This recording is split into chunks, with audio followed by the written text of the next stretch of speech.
Alright, so this is going to be the play Man Up 3 Deep, and the reason we use this play is because of the way that it actually works. It is the perfect play to disguise our blitz. Since our blitz does have a tell, we don't really want to just let them know we're blitzing every play. Obviously, we can adjust our coverage. However, with no true coverage D out of it, people are going to be able to pick apart the defenses, whether it's a cover 2, cover 3, man to man. We are blitzing 5 people.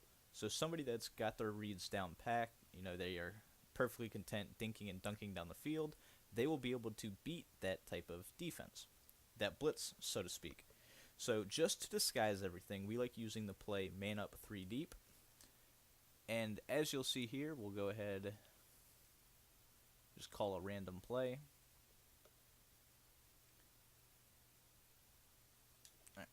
So with this play, you want to press right away. Then you want to take this deep zone, because it's the same guy that we're typically moving out, and you're just going to move him to the outside. Now, the coverage actually looks a bit goofy when you do this, and it actually is going to work into our favor, because a lot of people are going to try to hit crossing routes, specifically deep across the middle of the field, and this concept is not going to work. Now, to take this just a step further, I like to spy the defensive tackle, and the guy that I'm controlling, I blitz. So we'll go ahead. The first thing you gotta read is if the running back actually goes out on a route, you would have to go guard him. But you'll see that the coverage isn't bad. I mean, you have corners manned up on everybody. If you're playing with a team like Broncos, so to speak, or Seahawks, if you have good mutt corners, this play just in its own right is going to be a huge headache. So now when I run this, I don't actually like to contain. I feel like you get better block shed by the DNs.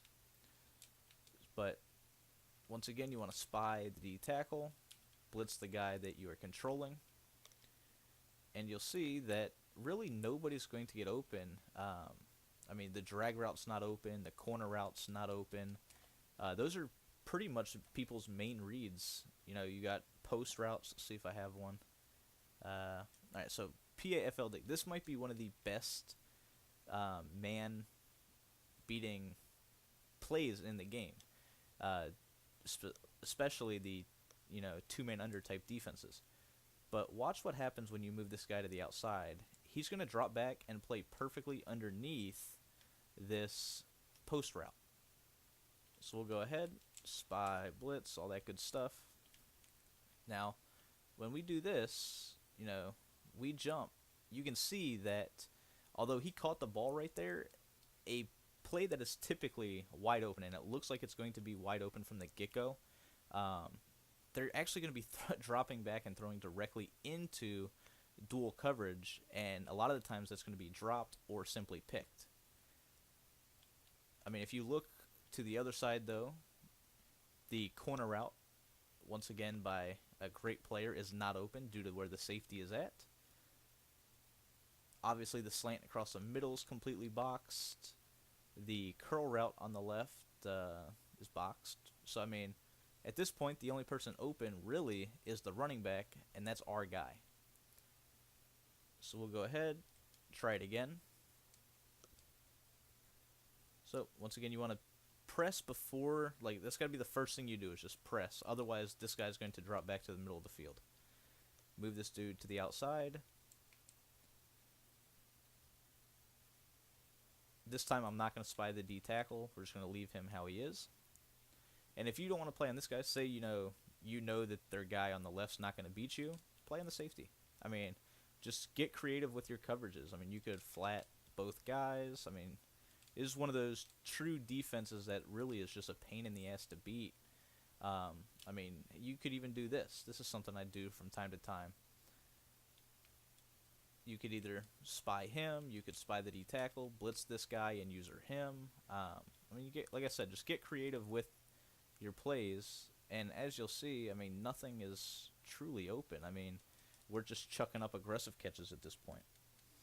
So we'll go back to the FL dive play. baseline, or not baseline, just press, take this dude, move him out. So in this case, like say you see a play like this, you know you got the corner on the right, so you would take this safety, put him into a purple or a flat. You know that the guy over here on the left's not truly going to beat you consistently, so you could do something like this. And then, you know, say you want to jump on the slant. You jump the slant over the middle. You want to double team this guy over here. You got so much that you can actually do with this play that really your opponent has nowhere to go. You see that there's just dual coverage everywhere. And as you saw, the pressure comes in quick for no real apparent reason. They just block shed really well out of this formation, specifically this play. You see that on the left side, you get one-on-one. So if they have a bad pass blocking tackle, or you have just a dominant linebacker like a Von Miller, I mean, it's essentially going to really annoy them. So I mean, look, there's nobody open. So, anyways, that is the coverage portion that I like to do out of our blitzing look. So once you start mixing all of them in, once again, it's not the greatest pressure. However, it is something that forces your opponent to think. You know the pressure is going to come in, and you know that you can adjust to everything out of the coverage state. So between those two, I mean, that's what you want in defense.